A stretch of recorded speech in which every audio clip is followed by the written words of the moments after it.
Yaitu adalah kemudian mengingat mati. Itu merupakan sarana untuk membersihkan hati, merenung, dan kita sudah membahas panjang itu.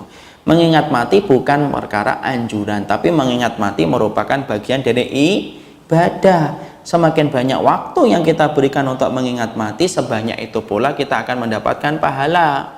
Ibu duduk merenung gitu, ya Allah, nanti kalau saya mati gimana ya? Apa ya kira-kira amalan rahasia yang saya bawa di hadapan Allah? Apa kira-kira yang akan saya banggakan di hadapan Allah? Ibu merenung itu sebentar. Kemudian ibu memberikan porsi waktunya setengah jam. Dalam setengah jam itu pula kita akan mendapatkan pahala di sisi Allah. Kenapa? Mengingat mati itu bukan anjuran, tapi mengingat mati merupakan bentuk dari ibadah. Maka sebanyak waktu yang kita berikan untuk mengingat mati, sebanyak itu pula kita mendapatkan pahala di sisi Allah. Orang-orang yang sering memikirkan mati dan memikirkan surga, karena kaitannya mati itu surga, maka sesungguhnya akan terasa kecil nilai dunia. Tapi barang siapa orang yang sering memikirkan hidup dan kehidupan, akan terasa kecil nilai kematian dan terasa kecil nilainya surga. Semakin banyak memikirkan hidup, semakin mati hati kita. Semakin banyak memikirkan surga, kematian, neraka, mahsyar, maka semakin terasa kecil nilainya dunia. Itulah yang menjadikan akhirnya apa? Berpikir kematian. Lapang hatinya, mikir mati supaya tidak sombong. Sempit banget hidupnya, mikir mati. Loh, kalau orang yang lapang mikir mati supaya tidak sombong. Lah, kalau saya sempit, lagi banyak urusan saya sulit, ujiannya banyak, ingat mati. Supaya apa? Sabar, ujian ini tidak lama, sampai mati nanti selesai, nanti balasannya sempurna dari sisi Allah. Itu yang menjadikan akhirnya apa? Orang yang memikirkan mati, mau lapang hidupnya, mau pendek hidupnya, mau sempit hidupnya, tetap mengingat mati menumbuhkan kebaikan. Orang yang sakit gitu mikir, ya Allah, memang manusia memang ada jatahnya, kok ada jatahnya sehat, ada jatahnya sakit, ada jatahnya hidup, ada jatahnya meninggal dunia. Akhirnya apa? Hatinya lapang. Ibu berat menjalankan tugasnya sebagai ibu rumah tangga, anak-anak luar biasa, ibu aja ingat mati. Lah, nanti kalau sudah mati, sudah selesai kewajiban saya. Taat sama suami berat banget, Allah, sampai kemudian mati, dia atau saya duluan yang meninggal dunia. Udah itu saja. Toh nanti kemudian bayarannya sempurna di sisi Allah Subhanahu wa taala. Makanya tadi kita menyampaikan, ada seorang wanita budak datang kepada Ibunda Aisyah melaporkan, "Loh, kok hatiku kok keras banget?" Maka Ibunda Aisyah mengatakan, "Udhkuri al-mauta tariku qalbaki." Ingat mati, maka kamu akan lembut hatinya. Orang kalau ingat mati sempat gak masih mendolimi orang? Tidak sempat lah. Orang kalau paham bahwasanya dia akan mati, sempat gak dia kemudian akan melakukan tindakan-tindakan menyimpang? Setidaknya akan meredam, setidaknya akan menjadi minimal ketika dia sudah mengingat kematian. Makanya kan kemarin kita pelajari, mengingat kematian merupakan perkara yang dibenci oleh iblis. Kenapa? Karena sesungguhnya mengingat kematian bagaikan benih yang apabila ditempatkan pada hati yang sehat, yang tumbuh banyak kebaikan. Yang ketiga, cara untuk melembutkan hati itu apa? Yaitu mendatangi orang-orang yang akan meninggal dunia. Lihat langsung, datang ke rumah sakit, cari orang-orang yang kemudian mau meninggal dunia, lihat. Coba kalau kita ngelihat orang sakaratul maut itu. Makanya melihat orang yang sakaratul maut itu termasuk perbuatan sunnah atau tidak? Sunnah. Siapa di antara ulama-ulama salaf yang melakukan itu? Hasan al-Basri. Hasan al-Basri ketika beliau menengok orang yang sakit, qadarullah orang yang sakit itu berujung kepada sakaratul maut. Maka ketika melihat sakaratul maut sampai meninggal dunia, Hasan al-Basri pulang dengan roman wajah yang sangat berbeda daripada sebelumnya. Lalu sampai kemudian ketika ditawarin makan dan minum, beliau tolak tawaran makan dan minum. Kenapa? Karena sesungguhnya dia baru saja melihat hal yang sangat besar. Apa hal besar yang dia lihat? Dia lihat seseorang itu menghadapi sakaratul maut. Dan orang yang lihat sakaratul maut itu, Masya Allah, refleks hati kita itu saat itu langsung merespon. Ya tadi, sifat responnya itu ada yang manfaatnya lama, ada yang sebentar hilang. Tapi yang jelas orang kalau melihat sakaratul maut sampai meninggal dunia, pasti dalam hatinya itu ada rasa untuk membayangkan gimana saya dalam posisi yang semacam itu. Dan sakaratul maut itu berat. Sulit, makanya kita disuruh mengambil banyak ibroh ketika semacam itu. Sama, bukan hanya sakaratul maut, sampai ketika orang itu sudah meninggal dunia kan, ibrohnya apa sih? Suruh ngikutin orang yang meninggal dunia bagi laki-laki. Makanya kalau kemudian dibawa dalam keranda kan, pernah saya sampaikan, keranda itu sunahnya ditutup atau tidak ditutup?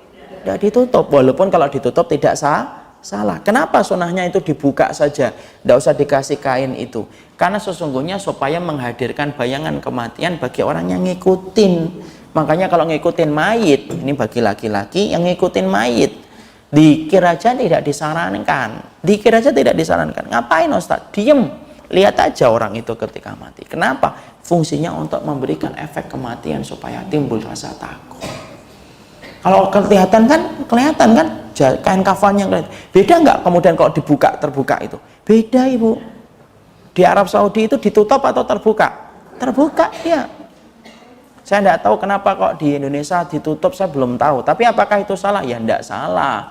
Cuma yang paling afdal adalah dalam keadaan ditutup, itu yang paling dalam keadaan afdal itu yang dibuka. Supaya apa? Menimbulkan efek pelajaran bagi orang yang melayat supaya dia paham. Kalau kamu mati ya kayak gitu.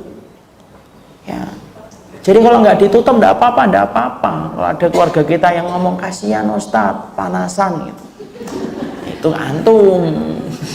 Dia sudah meninggal, tidak ada kemanasan lagi. Ya. Jadi semacam itu efeknya. Makanya kemudian yang kedua yang ketiga menyaksikan orang yang sakaratul maut. Saksikan itu, datangin. Supaya kemudian kita melihat satu persatu gimana sih kehidupan orang itu ketika sakaratul maut. Kita kenal ada orang yang susah mengucapkan sakaratul maut, mengucapkan la ilaha illallah, banyak sebab. Kenapa ya ada orang kok su'ul khotimah Ustaz? Ya banyak sebab. Bid'ah yang dia kerjakan menyebabkan su'ul khotimah. Syirik menyebabkan su'ul khotimah. Saya itu beberapa waktu yang lalu Ibu, ada bapak-bapak dan ibu datang ke rumah, dia cerita. Ceritanya apa? Ini udah lama. Ceritanya adalah Ustadz, kakek saya ini kok sudah nazak beberapa hari kok nggak meninggal ya Ustadz. Saya kaget, nazak berapa hari nggak meninggal. Nah, saya tanya, antum tahu nggak Pak definisi nazak itu apa? Jangan-jangan belum nazak dikatakan nazak. Oh tahu lah Ustadz, nazak kan sudah tidak sadar, matanya sudah ke atas, tidak ngerespon. Antum mau pernah jelasin? Iya, betul itu sudah nazak berarti. Iya, ini sudah nazak Ustaz. Tapi tidak meninggal. Saya bayangin, Masya Allah, sakaratul maut itu berat loh. Berat atau tidak? Berat. Sakarat itu artinya keperihan dan kepedihan. Al-maut, keperihan dan kepedihan sebelum mati. Lah ini kok sampai berhari-hari? Kemudian saya mencoba untuk memberikan satu jawaban. Mungkin kakek antum punya syirik-syirik? Enggak. Ternyata benar. Dia punya barang ini, punya barang itu, punya barang ini. Aduh, saya bilang, ya itu yang menjadikan susah untuk kemudian meninggal itu. Salah satunya su'ul khotimah disebabkan karena kesyirikan. Karena dulu sahabat ada yang memakai itu dikalungin, kemudian akhirnya apa? Rasulullah berkata, inzaha fa in mutta ala dzalika ma aflahta abadan. Cabut itu cabut. Kalau kamu nggak cabut, kamu nggak lempar itu, kamu nggak buang, maaflah tak abadan, kamu tidak akan pernah beruntung kalau kamu masih pakai kesyirikan itu. Dicabut, dibuang.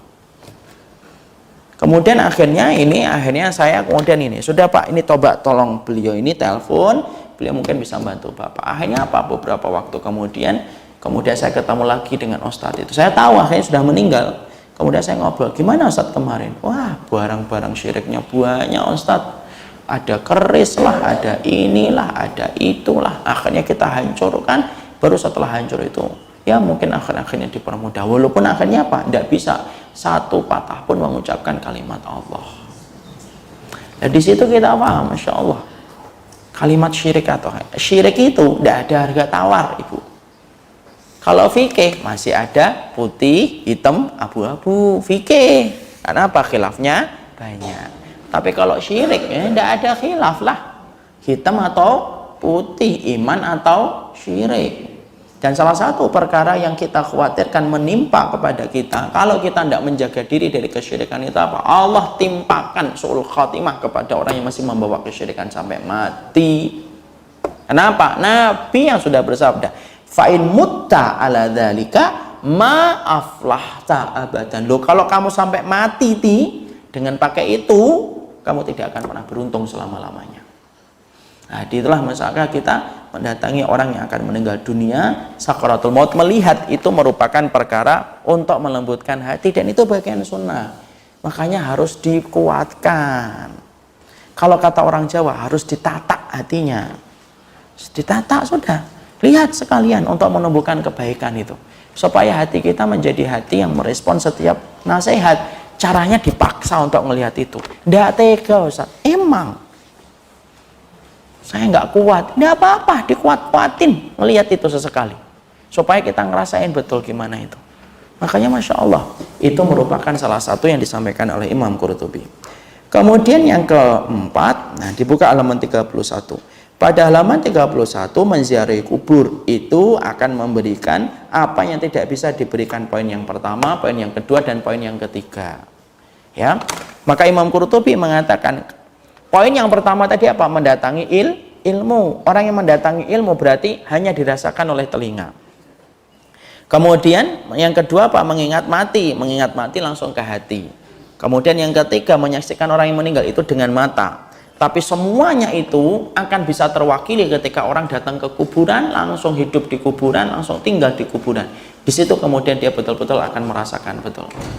Disitulah kita memahami betapa dahsyatnya kehidupan ketika kita datang ke area kuburan untuk mengingatkan kita untuk kematian.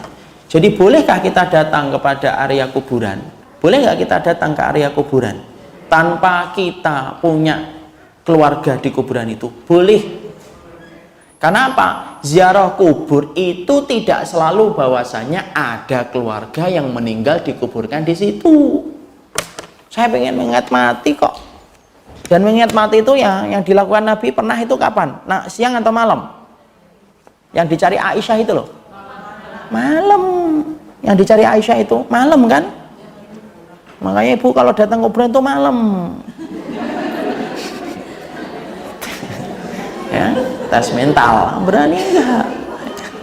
Karena yang dilakukan Nabi saat itu malam, sampai dicari siapa? Ibunda Aisyah sampai cemburu kan? Dikiranya Rasulullah pindah ke tempat istri yang lain. Makanya yang namanya poligami, apakah tidak ada cemburu? Ya pasti ada cemburu. Maka saat itu ternyata Rasulullah di mana? Rasulullah ada di kuburan untuk mengingatkan beliau kepada kematian. Itu Nabi, dan itu dilakukan di waktu malam. Jadi disitulah kita paham yang dijelaskan oleh Imam Al-Qurtubi, bahwasanya sesungguhnya ketika kita kemudian datang ke kuburan itu merupakan salah satu cara untuk mengingatkan kepada proses kematian supaya menumbuhkan hati kita dan melembutkan hati kita.